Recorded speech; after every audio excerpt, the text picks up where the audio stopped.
ಎಲ್ರಿಗೂ ಶುಭ ಮಧ್ಯಾಹ್ನ. ನಾನು ಲಕ್ಷ್ಮೀ ಝಾನ್ಸಿ ಭಟ್. ನಮ್ಮೂರು ಹೊನ್ನಾವರದ ಕರ್ಕಿ. ನಾನಿರೋದು ಬೆಂಗಳೂರಿನಲ್ಲಿ. ನಾನಿವತ್ತು ಅಮೂಲ್ ಕನ್ನಡ ಪೇಜ್ನಗಾಗಿ ಆಟಿ ಗಂಜಿ ಅಂದರೆ ಈಗ ಆಷಾಢ ಮಾಸದಲ್ಲಿ ಮಾಡುವಂತಹ ಗಂಜಿ, ಆರೋಗ್ಯಕರವಾದ ಗಂಜಿಯನ್ನು, ಅದಕ್ಕೆ ಹೆಸರೆಜ್ಜೆ ಅಂತಲೂ ಕರೀತಾರೆ. ಅದು ತುಳುನಾಡಿನ ವಿಶೇಷವಾದಂತಹ ಗಂಜಿ. ಈ ಆಷಾಢ ಮಾಸದಲ್ಲಿ ಅಮಾವಾಸ್ಯೆಯಂದು ಕಹಿಯನ್ನು ಕುಡಿತಾರೆ. ಅದನ್ನು ಸರಿ ತೂಸೋಕೆ ಆಟಿ ಗಂಜಿಯನ್ನು ಮಾಡ್ತಾರೆ. ನಮ್ಮಲ್ಲೂ ಮಾಡ್ತೀವಿ. ಅದು ನಾವು ಹೆಸರು ಕಾಳನ್ನು ಹಾಕೋದು ಕಡಿಮೆ, ಆದರೆ ತುಳುನಾಡಿನಲ್ಲಿ ಹೆಸರು ಕಾಳನ್ನು ಹಾಕಿ ಮಾಡ್ತಾರೆ. ಹಾಗಾಗಿ ಆ ಹೆಸರು ಕಾಳು ಗಂಜಿಗೆ ತೆಂಗಿನಕಾಯಿಯನ್ನು ರುಬ್ಬಿ ಹಾಕ್ತಾರೆ ಅಥವಾ ತೆಂಗಿನಕಾಯಿ ಹಾಲನ್ನು ಹಾಕ್ತಾರೆ. ನಾನು ಇದೊಂದು ಲೈವ್ ಪ್ರೋಗ್ರಾಮ್ ಆಗಿರೋದ್ರಿಂದ ನಾನು ತೆಂಗಿನಕಾಯಿಯನ್ನು ಯಾವ ರೀತಿಯಾಗಿ ತುರಿತೀನಿ ಅನ್ನೋದನ್ನು ತೋರಿಸ್ತೀನಿ. ಎಲ್ರಿಗೂ ಗೊತ್ತಿದೆ, ಆದರೆ ಈ ರೀತಿ ತುರಿಯೋದ್ರಿಂದ ನಮಗೆ ವ್ಯಾಯಾಮನೂ ಆಗುತ್ತೆ ಮತ್ತೆ ರುಚಿಕರವಾದ ತೆಂಗಿನ ತುರಿಯನ್ನ ನಾವು ತೆಗೆಯೋಕೆ ಆಗತ್ತೆ. ಹಾಗೆ ರುಬ್ಬೋ ಬದಲಿಗೆ ಕೆಲವರು ಇದನ್ನ ಬೋಳನ್ನ ತೆಗೆದು ರುಬ್ತಾರೆ. ಆದ್ರೆ ನಾವು ಈ ರೀತಿಯಾಗಿ ತುರಿಯೋದ್ರಿಂದ ನಮ್ಗೆ ಎಕ್ಸರ್ಸೈಸು ಆಗಿರುತ್ತೆ, ನಮ್ಮ ಸಾಂಪ್ರದಾಯಿಕವಾದಂತಹ ನಮ್ಮ ತೆಂಗಿನಕಾಯಿ ತುರಿಯುವಂತಹ ಕಲೆ ಆಗಿರುತ್ತೆ, ಕ್ರಮವಾಗಿರುತ್ತೆ. ನಾನು ಮೊದಲಿಂದನೂ ಇದರಲ್ಲೇ ತುರಿಯೋದು. ಹೀಗೆ ನಾನು ವಿಭಿನ್ನವಾಗಿರ್ಲಿ ಅಂತ ಹಿಂದಿನ ವಿಡಿಯೋದಲ್ಲಿ ಒಮ್ಮೆ ತೋರಿಸಿದ್ದೆ. ಈ ತೆಂಗಿನಕಾಯಿಯ ತುರಿಯುವ ಶಬ್ದನೇ ಒಂಥರ ನಮ್ಗೆ ಅಡುಗೆ ಮಾಡುವಂತಹ ಕ್ರಮ ಅಂತ ಗೊತ್ತಾಗೋದಿತ್ತು. ಈಗೆಲ್ಲ ಯಾಂತ್ರಿಕವಾಗಿ ಇವೆಲ್ಲ ಕ್ರಮ ಈಗ ಬದಲಾಗ್ತಾ ಇದೆ. ಕಾಲು ನೋವು ಅಂತ ಮೇಲೆ ಇಟ್ಕೊಂಡು ತುರಿಯೋದು ಇದೆಲ್ಲ ಇದೆ. ಅದೊಂದು ಆರೋಗ್ಯ ಸಮಸ್ಯೆಯಿಂದ ಹಾಗಾಗಿರುತ್ತೆ, ಅಲ್ಲ ಅಂತಲ್ಲ. ಆದ್ರೆ ನಮ್ಗೆ ಈ ರೀತಿ ಮಾಡಿದಾಗ್ಲೇ ತುಂಬಾ ಖುಷಿ ಇರುತ್ತೆ.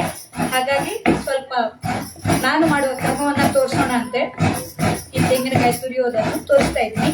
ಮತ್ತೆ ತೆಂಗಿನಕಾಯಿ ತುರಿಯುವಾಗ ಈ ಗಂಜಿಗೆ ಅಥವಾ ನಾವು ಮೊಸರು ಬಜ್ಜಿ ಹಸಿ ಅಂತ ಮಾಡ್ತೀವಲ್ಲ, ಅದಕ್ಕೆಲ್ಲ ಈ ಬಿಳೆ ತುರಿ ಆದ್ರೆ ಚೆನ್ನಾಗಿರುತ್ತೆ. ನೋಡಿ, ಈ ಭಾಗದಲ್ಲಿ ಬರುವಂತಹ ಈ ಕೆಂಪು ತುರಿ ಸಾಂಬಾರ್ ಮಾಡೋಕೆ, ಪಲ್ಯ ಮಾಡೋಕೆ, ಗೊಜ್ಜಿಗೆ ಅಂತದಕ್ಕೆ ರುಚಿಯಾಗಿರುತ್ತೆ. ಆದಷ್ಟು ಬೆಳ್ಳಗಿನ ತುರಿಯನ್ನ ಗಂಜಿಗೆ ಹಾಕಿದ್ರೆ ಅಥವಾ ಪಾಯಸ ಮಾಡುವಾಗ್ಲೂ ಕೆಲವರು ತೆಂಗಿನಕಾಯಿ ಹಾಲನ್ನ ತೆಗಿತಾರೆ. ಆಗ ಈ ಬಿಳೆ ತುರಿಯ ಚೆನ್ನಾಗಿರುತ್ತೆ. ಆದಷ್ಟು ಅಡಿ ಭಾಗದ ತುರಿ ಬೇಡ. ನೋಡಿ, ಈ ರೀತಿ ನಾವು ತೆಂಗಿನಕಾಯಿ ತುರಿಯೋದ್ರಿಂದ ನಮ್ಗೆ ಕೈಗೆ, ಶರೀರಕ್ಕೆ ಎಲ್ಲ ವ್ಯಾಯಾಮ ಆಗಿರುತ್ತೆ. ಆರೋಗ್ಯ ಸಮಸ್ಯೆ ಇದ್ರೆ ಈ ರೀತಿ ಕೂತ್ಕೊಳ್ಳೋಕೆ ಆಗೋಲ್ಲ. ನೋಡಿ, ಈ ರೀತಿ ನಾನು ನನಗೆ ಬೇಕಾಗಿರುವಷ್ಟು ತೆಂಗಿನ ತುರಿಯನ್ನ ಈ ರೀತಿಯಾಗಿ ಕೆರೆಯೋದು ಅಂತ ಹೇಳ್ತೀವಿ ನಾವು. ಇದಕ್ಕೆ ಮೆಟಗತ್ತಿ ಅಂತ ಹೇಳೋದು, ಕೆರ್ಮಣೆ ಅಂತಾರೆ. ಅಂದ್ರೆ ಕೊರಿಯೋದು ಕೆರೆಯೋದು ಎರಡು ಇರೋದ್ರಿಂದ ಮೆಟಗತ್ತಿ, ಕೆರ್ಮಣೆ. ಇದಕ್ಕೆ ಕೆರೆಯೋದು ಅಂತ ಕೆರ್ಮಣೆ ಅಂತ ಹೇಳೋದು. ಈ ತೆಂಗಿನ ನಾರುಗಳೇನಾದ್ರು ಇದ್ರೆ ಅದನ್ನ ತೆಕ್ಕೊಂಡು ನಾವು ಹಸಿ ತುರಿಯನ್ನ ತೆಕ್ಕೋಬೇಕು. ನಾನೀಗ ಮಾಡೋ ವಿಧಾನವನ್ನ ತೋರಿಸ್ತೀನಿ.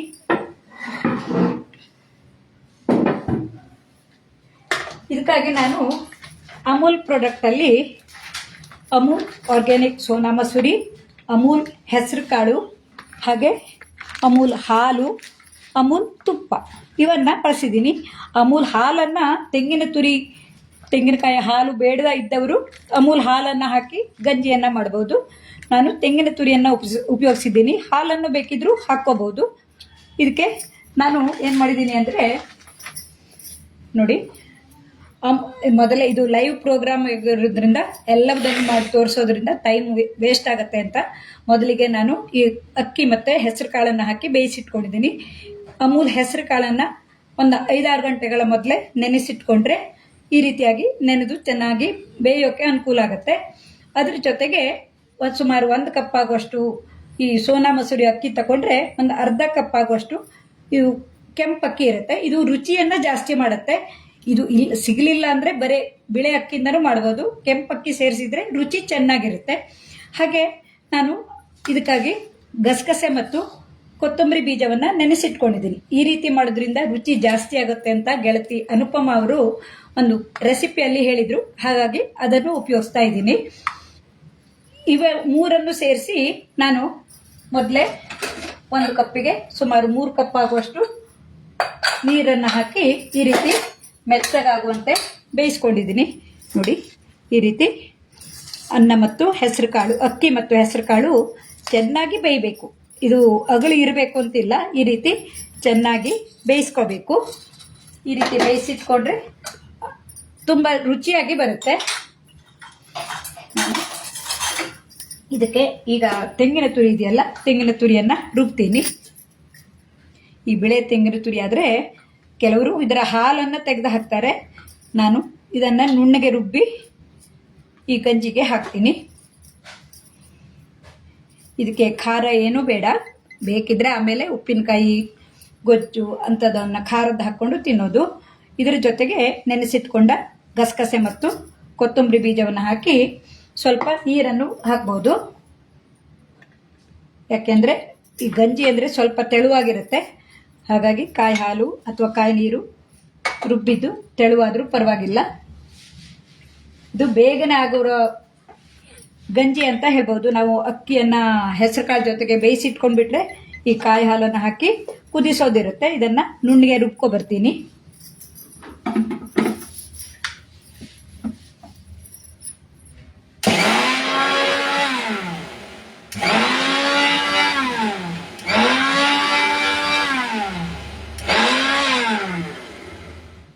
ಆದಷ್ಟು ನುಣ್ಣಗೆ ರುಬ್ಕೋಬೇಕು. ನೀರನ್ನು ಹಾಕಿ ಮಿಕ್ಸಿಯಲ್ಲಿ ರುಬ್ಬೋದು. ನಿಮಗೆ ಶಬ್ದ ತುಂಬ ಹತ್ತಿರದಿಂದ ಕೇಳೋದ್ರಿಂದ ಕರ್ಕಶವಾಗಿರುತ್ತೆ.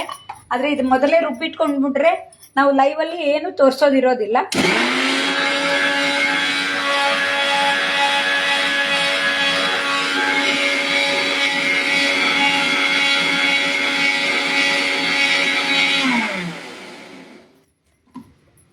ಆದಷ್ಟು ನುಣ್ಣಗೆ ರುಬ್ಕೋಬೇಕು.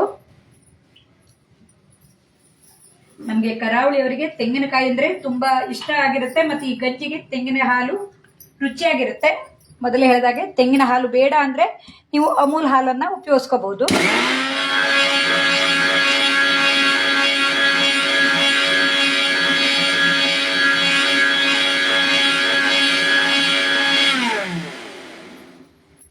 ನೋಡಿ, ಈ ರೀತಿ ನುಣ್ಣಗೆ ರುಬ್ಕೋಬೇಕು. ನೋಡಿ, ನುಣ್ಣಗೆ ರುಬ್ಬಿ ಆಗಿದೆ. ನಮ್ಮ ಅಡುಗೆ ಮನೆ ಕಟ್ಟೆ ತುಂಬ ಚಿಕ್ಕದಾಗಿರೋದ್ರಿಂದ ನಿಮಗೆ ಇಲ್ಲೆಲ್ಲ ಹರಡ್ಕೊಂಡಿದ್ದಂಗೆ ಅನಿಸುತ್ತೆ. ನಾನು ಮೊದಲೇ ಹೇಳಿದಾಗೆ ವಿಡಿಯೋಕ್ಕಾಗಿ ಅಡುಗೆ ಮಾಡೋದಲ್ಲ, ಅಡುಗೆ ಮಾಡಿದ್ದನ್ನು ವಿಡಿಯೋ ಮಾಡೋದು. ಈ ಬೇಯಿಸ್ಕೊಂಡಿರುವಂತಹ ಈ ಸಾಮಗ್ರಿಯನ್ನು ಇನ್ನೊಂದು ಬಾಣಲೆಗೆ ಹಾಕ್ಕೊಳ್ಳೋಣ. ಇದಕ್ಕೆ ಸ್ವಲ್ಪ ತುಪ್ಪವನ್ನು ಹಾಕ್ಕೊಳ್ಳೋಣ, ಯಾಕೆಂದರೆ ತಳ ಹಿಡ್ಕೊಂಡು ಬರೋದಿಲ್ಲ. ನಾನು ಅಮೂಲ್ ಇಟ್ಕೊಂಡಿದ್ದೀನಿ, ಪ್ಯಾಕೆಟ್ ಚೆನ್ನಾಗಿರುತ್ತೆ. ತುಪ್ಪದ ಘಮ ಇದ್ದರೆ ರುಚಿಯಾಗಿರುತ್ತೆ.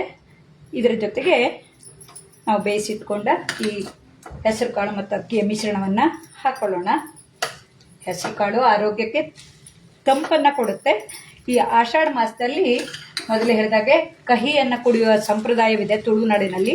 ಆಗ ಇದು ದೇಹವನ್ನು ಸಮತೋಲನಕ್ಕೆ ತರುತ್ತಿ ಗಂಜಿಯನ್ನು ಮಾಡೋದು. ಆಟಿ ಮಾಸ ಅಂತ ಹೇಳೋದು.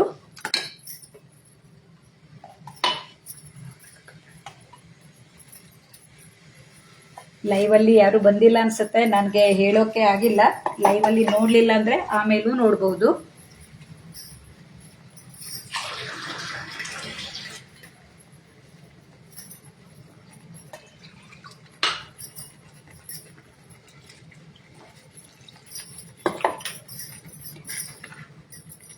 ಈ ರೀತಿ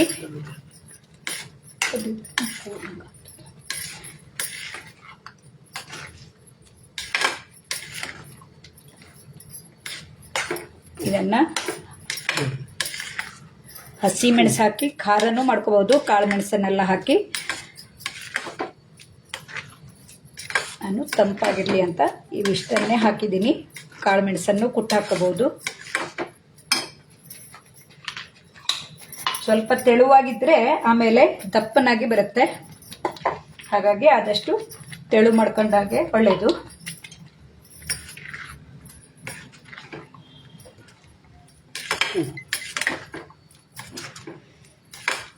ಆಮೇಲೆ ಕಾಯಿ ಹಾಲಿನ ಜೊತೆಗೆ ಮಿಶ್ರಣ ಆದಮೇಲೆ ಇದಕ್ಕೆ ರುಚಿಗೆ ತಕ್ಕಷ್ಟು ಉಪ್ಪನ್ನು ಹಾಕೊಳ್ಳೋಣ. ನಾನು ಒಂದು ಸ್ವಲ್ಪ ತೆಗೆದಿಟ್ಟಿದ್ದೀನಿ, ಮೊಮ್ಮಗಳ ಸಲುವಾಗಿ ಸ್ವಲ್ಪ ತೆಗೆದಿಟ್ಟಿದ್ದೀನಿ. ಆದಷ್ಟು ಸಣ್ಣ ಉರಿಯಲ್ಲಿ ಮಾಡ್ಕೊಳ್ಳಿ, ಯಾಕೆಂದರೆ ನಾವು ಹೆಸರು ಕಾಳು ಇದೆಲ್ಲ ಹಾಕಿರೋದ್ರಿಂದ ತಳ ಹಿಡಿಯೋ ಸಂಭವ ಇರುತ್ತೆ. ಸಣ್ಣ ಉರಿಯಲ್ಲಿ ಇದನ್ನು ಕುದಿಸ್ಕೊಳ್ಳಿ. ಹಾಗೆ ನಾನಿಲ್ಲಿ ಇದಕ್ಕೆ ರುಚಿಗೆ ತಕ್ಕಷ್ಟು ಉಪ್ಪನ್ನು ಹಾಕ್ತೀನಿ.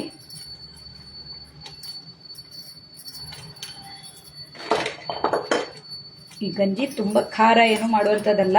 ಬೇಕಿದ್ರೆ ಮೊದಲೇ ಹೇಳಿದಾಗೆ ಕಾಳು ಮೆಣಸನ್ನೆಲ್ಲ ಹಾಕ್ಕೋಬೋದು. ನಾನಿಲ್ಲಿ ಅದು ಯಾವುದನ್ನು ಹಾಕ್ದೇನೆ ಹಾಗೆ ಮಾಡ್ತಾಯಿದ್ದೀನಿ.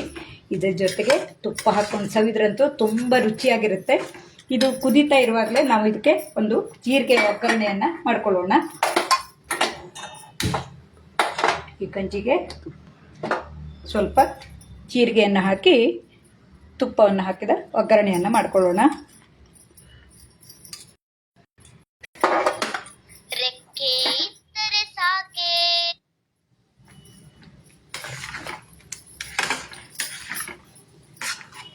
ಇದಕ್ಕೆ ಜಾಸ್ತಿ ನೀರೇಂಥದ್ದು ಸೇರಿಸದೇ ಇರೋದ್ರಿಂದ ಬೇಗನೆ ಕುದಿ ಬರುತ್ತೆ. ಕಾಯಿ ಹಾಲು ಇದರೊಡನೆ ಮಿಶ್ರಣ ಆಗಿ ಒಂದು ಕುದಿ ಬಂದರೆ ಸಾಕು.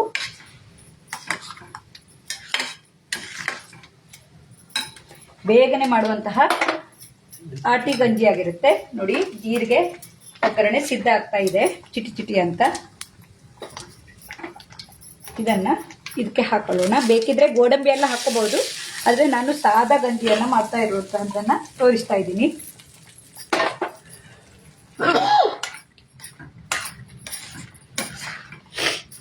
ಇದಕ್ಕೆ ಜೀರಿಗೆ ಘಮ ಮತ್ತು ನಾವು ಗಸಗಸೆ ಮತ್ತು ಕೊತ್ತಂಬರಿ ಬೀಜವನ್ನು ರುಬ್ಬಿ ಹಾಕಿದ್ದೀವಲ್ಲ, ತುಂಬ ರುಚಿಯಾಗಿ ಬರುತ್ತೆ. ಮೊದಲೇ ಹೇಳಿದಾಗ ಇವನ್ನ ಬೇಯಿಸಿಟ್ಕೊಂಡ್ಬಿಟ್ರೆ ಒಂದು 5 ನಿಮಿಷದಲ್ಲಿ ಮಾಡ್ಬೋದು. ದಿನಾಲು ಅನ್ನ ಊಟ ಮಾಡೋ ಬದಲಿಗೆ ಈ ರೀತಿ ಗಂಜಿ ಇದ್ರೂ ಬಾಯಿಗೆ ರುಚಿಯನ್ನು ಕೊಡುತ್ತೆ, ದೇಹಕ್ಕೆ ತಂಪಾಗಿರುತ್ತೆ. ನಮಗೆ ಆರ್ಗ್ಯಾನಿಕ್ ಹೆಸರು ಕಾಳು ಆನ್ಲೈನಲ್ಲಿ ಅಮೂಲ್ದವ್ರದ್ದು 5 ನಿಮಿಷದಲ್ಲಿ ಮನೆ ಬಾಗಿಲಿಗೆ ಬರುತ್ತೆ.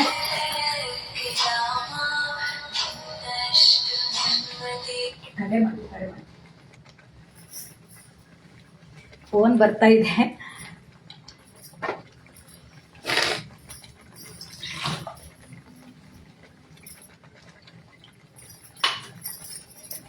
ಒಗ್ಗರಣೆ ಸ್ವಲ್ಪ ಇದರಲ್ಲೇ ಉಳಿದ್ಬಿಟ್ಟಿತ್ತು. ಇದನ್ನು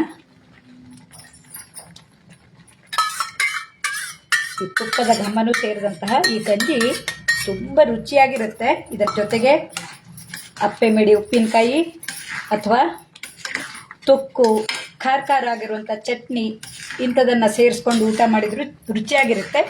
ಇನ್ನು ಆರೋಗ್ಯ ಸರಿ ಇಲ್ಲದಾದರೆ, ನೆಗಡಿ ಕೆಮ್ಮು ಇಂಥವರೆಲ್ಲ ಇದ್ದವರಾದರೆ ಸ್ವಲ್ಪ ತುಪ್ಪ ಹಾಕ್ಕೊಂಡು ತಿಂದರೆ ಸಾಕು.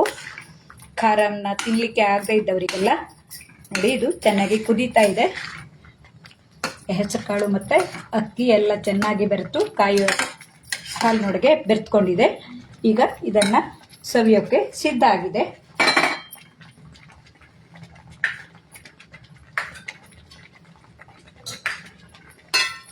ಉರಿಯನ್ನು ಆರಿಸ್ತೀನಿ. ಒಂದು ಬೌಲ್ಗೆ ಹಾಕ್ಕೊಂಡು ಅಥವಾ ಬಟ್ಲಲ್ಲಿ ಹಾಕ್ಕೊಂಡು ಇದನ್ನು ಬಿಸಿ ಬಿಸಿ ಇರುವಾಗಲೇ ತುಪ್ಪ ಹಾಕ್ಕೊಂಡು ಅಥವಾ ಕಾಯಿ ಹಾಲು ಉಪ್ಪಿನಕಾಯಿ ಜೊತೆಗೆ ಸವಿಯಬಹುದು. ಇದು ಮೇಲಿಂದ ಇನ್ನೂ ಒಂದು ಸ್ವಲ್ಪ ತುಪ್ಪ ಹಾಕ್ಕೊಂಡ್ರೆ ಇನ್ನೂ ರುಚಿಯಾಗಿ ಬರುತ್ತೆ. ನೀವು ಈ ರೀತಿಯಾದ ಗಂಜಿಯನ್ನು ಮಾಡಿ ನೋಡಿ.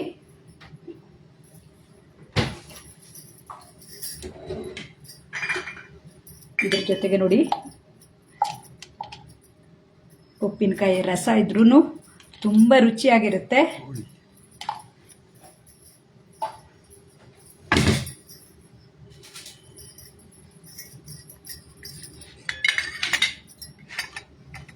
ಈ ರೀತಿಯಾಗಿ ನಾವು ಆರೋಗ್ಯಕರವಾದ ಗಂಜಿಯನ್ನು, ಆಟಿ ಗಂಜಿ, ಹೆಸರಜ್ಜೆ ಇತ್ಯಾದಿ ಹೆಸರಿನಿಂದ ಕರೆಯುವಂತಹ ಈ ಗಂಜಿಯನ್ನು ಮಾಡಿ ನೋಡಿ. ನಿಮ್ಮಲ್ಲಿಯೂ ಈ ರೀತಿಯಾದ ಕ್ರಮವಿರಬಹುದು, ಆದರೆ ನಾನು ಇದೊಂದು ಸ್ವಲ್ಪ ನನ್ನದು ಒಂದು ಸ್ವಲ್ಪ ಸೇರಿಸ್ಕೊಂಡು ಈ ರೀತಿಯಾಗಿ ಮಾಡಿದ್ದೀನಿ. ನೀವು ಈ ರೀತಿಯಾಗಿ ಗಂಜಿಯನ್ನು ಮಾಡಿ ಸೇವಿಸಿ. ಯಾಕೆಂದರೆ ಆಷಾಢ ಮಾಸದಲ್ಲಿ ಇಂತಹ ಗಂಜಿಯು ಆರೋಗ್ಯಕ್ಕೆ ಒಳ್ಳೆಯದಾಗಿರುತ್ತೆ. ಅಮೂಲ್ ಕನ್ನಡ ಪೇಜ್ನವರು ಇದೊಂದು ಒಳ್ಳೆಯ ಅವಕಾಶವನ್ನು ಕೊಟ್ಟಿದ್ದಾರೆ. ತಂಡದ ಎಲ್ಲರಿಗೂ ಧನ್ಯವಾದವನ್ನು ಹೇಳ್ತಾ, ನಮಗೆ ನೇರವಾಗಿ ಸಂಪರ್ಕದಲ್ಲಿರುವವರು ಸಮೀರ್ ಮತ್ತು ನಂದಿನಿ ಅವರಿಗೂ ಧನ್ಯವಾದವನ್ನು ಹೇಳ್ತಾ, ಹಾಗೆ ಈ ವಿಡಿಯೋವನ್ನು ನೋಡಿ ಸಹಕರಿಸುವ ಎಲ್ಲರಿಗೂ ಧನ್ಯವಾದವನ್ನು ಹೇಳ್ತಾ ಈ ವಿಡಿಯೋವನ್ನು ಮುಗಿಸ್ತಾ ಇದ್ದೀನಿ. ಧನ್ಯವಾದಗಳು.